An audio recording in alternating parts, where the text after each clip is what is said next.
Welcome back, friends. Today we are going to study about the material handling system.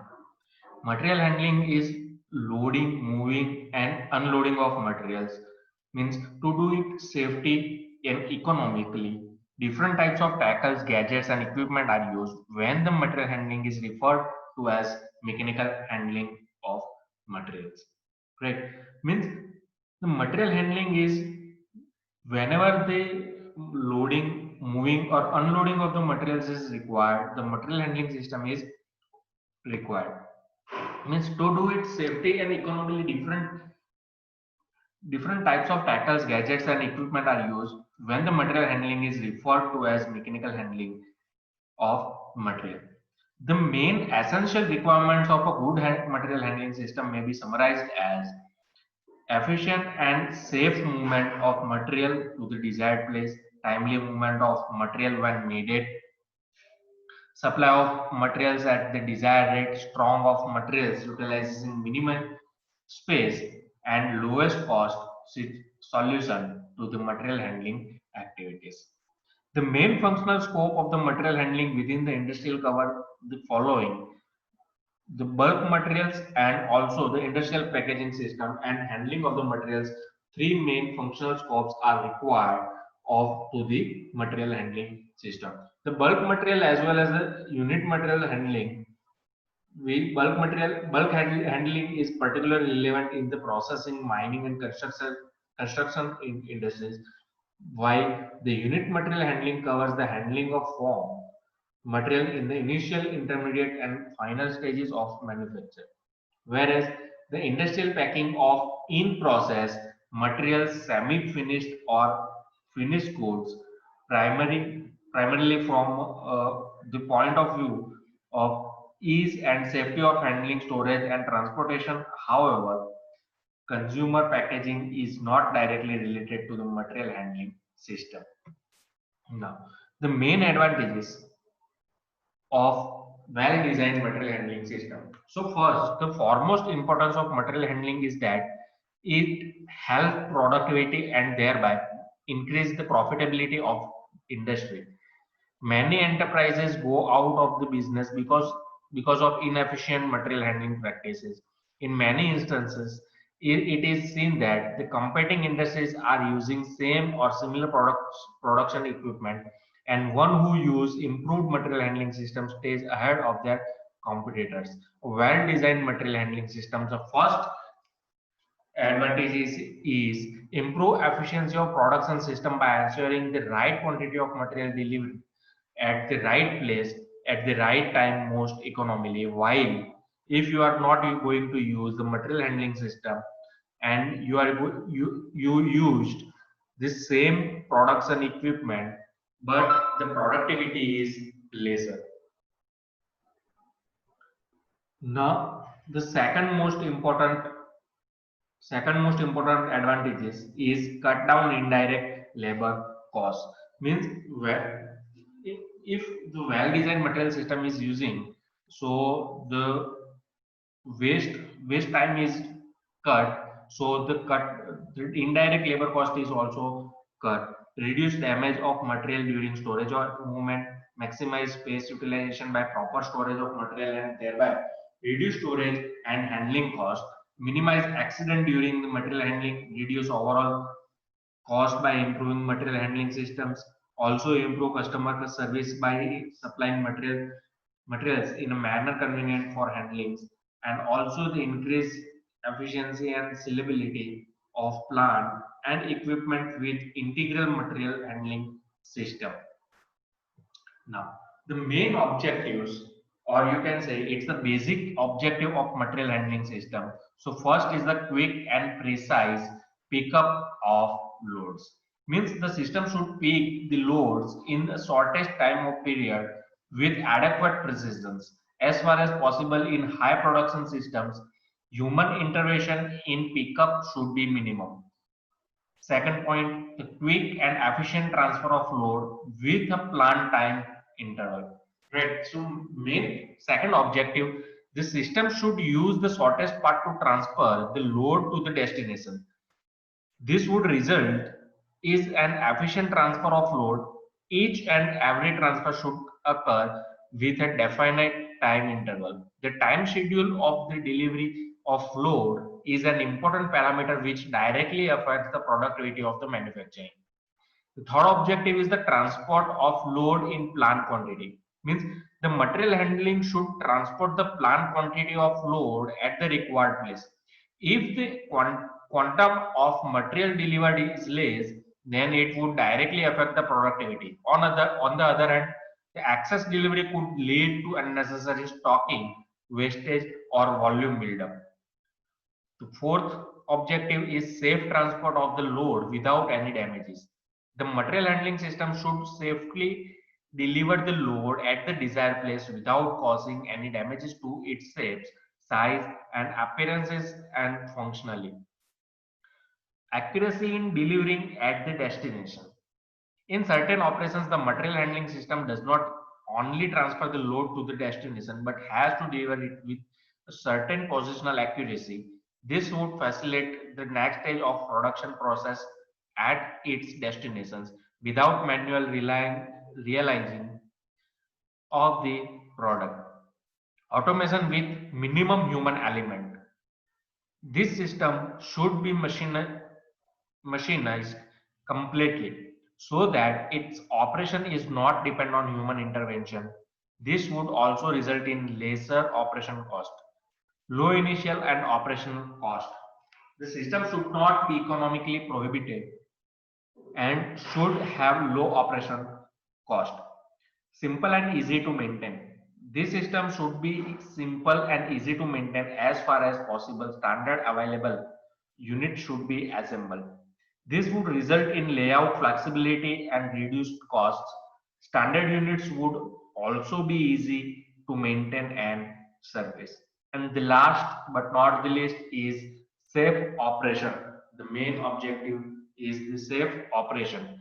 The system should have safety devices to ensure that it does not compromise the safety of the worker. Next, the basic principle in selecting the material handling system. The main basic principle should required to select the material handling equipment. First is the kind and properties of the load to be handled. For unit loads, their form, weight, convenient bearing surfaces or parts by which they can be suspended, brittleness, temperature, etc. For the bulk loading. Right? For the bulk loads, the lump size is tendency to cake, volume weight, fragility, and the amount of crumbling liability to occurs during the shipment, temperatures, chemical properties, etc. These characteristics of loads can essentially narrow down the range of devices which can be applied in each definite case, since the different devices are not adapted equally to the various properties of loads. The second principle is required hourly capacity of the unit. A practically unlimited hourly load moving capacity can be easily obtained with certain types of devices, as for instance with some continuous action conveyors, right? Means on the other hand, there are devices such as power driven trucks or overhead traveling trains following a definite cycle of movement with return ideal run, which can operate efficiently only if they possess an adequately high lifting capacity and speed at strenuous duty. Next, direction and length of travel. Various types of devices can carry load in horizontal or vertical direction or at an angle to the horizontal. Thus, a vertical movement or a movement close to the vertical requires a hoist, crane, bucket, or tray elevator.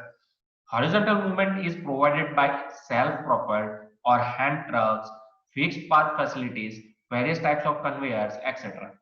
Some devices can easily negotiate trucks, curves, while other move only rectilinearly in one direction.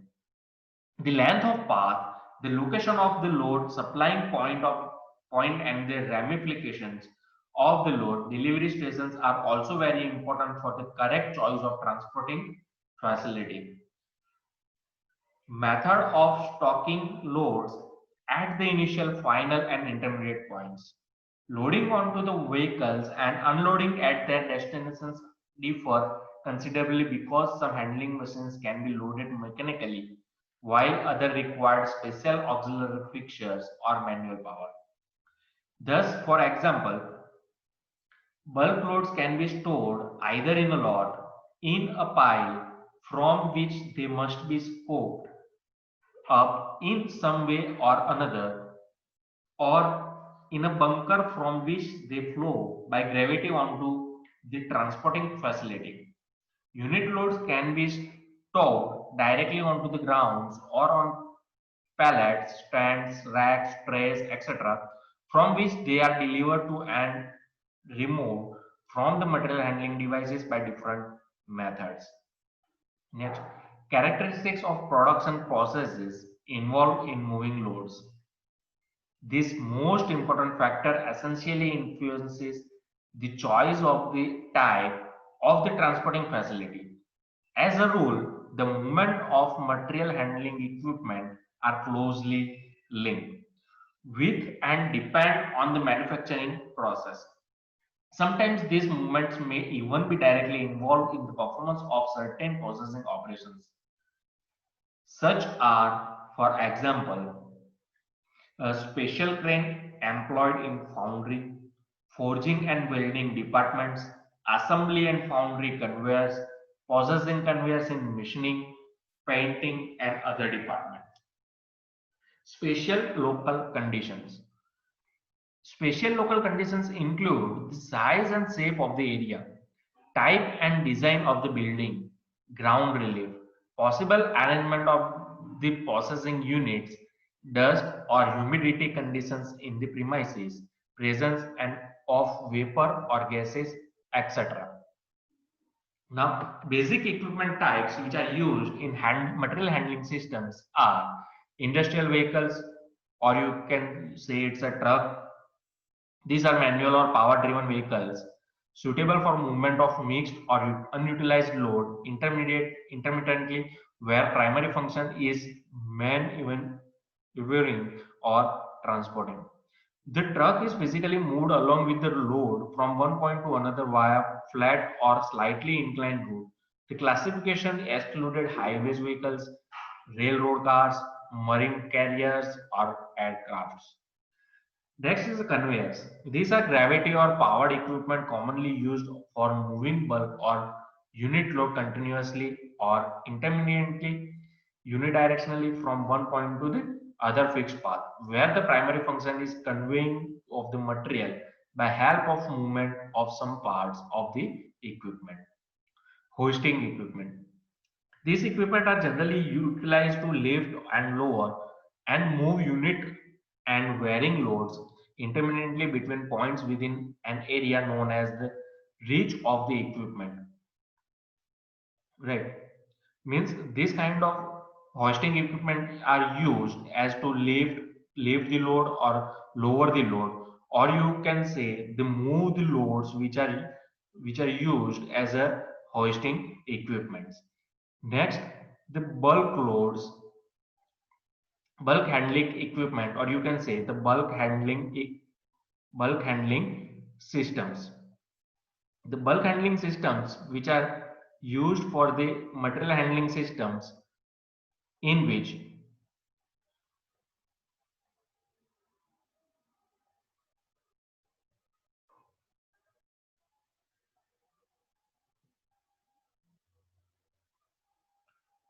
the large process industries and constructional projects, a wide range of heavy equipment are used for handling and storage of the large amount of bulk load solids.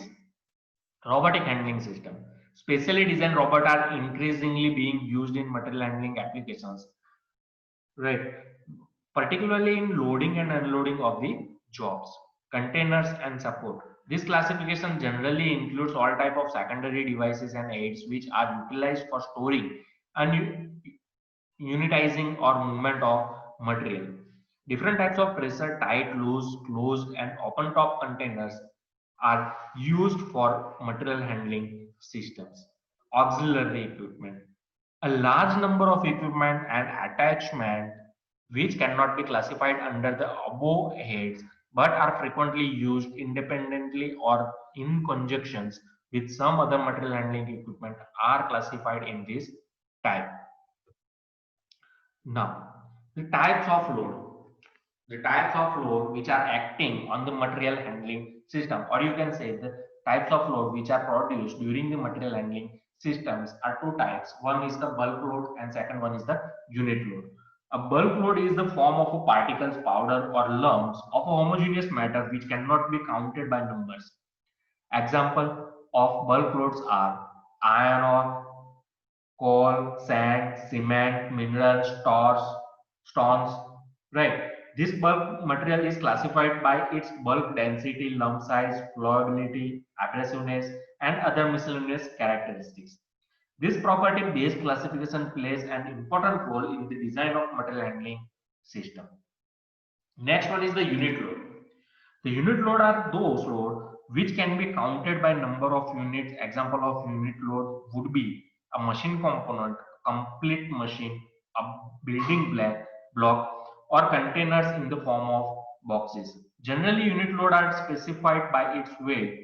The important properties can be considered in the design of material handling equipment for the unit load.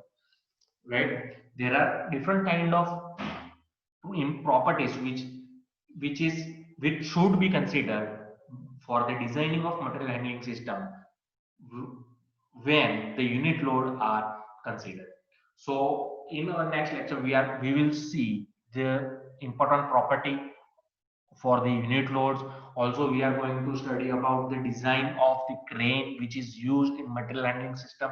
So in our next lecture we are going to complete our material handling systems by completing the design of cranes and importance of the cranes and the application of the crane. After onwards, the our next lecture means next to next lecture we will see the examples, or we will see the solution of the example of material handling system, right?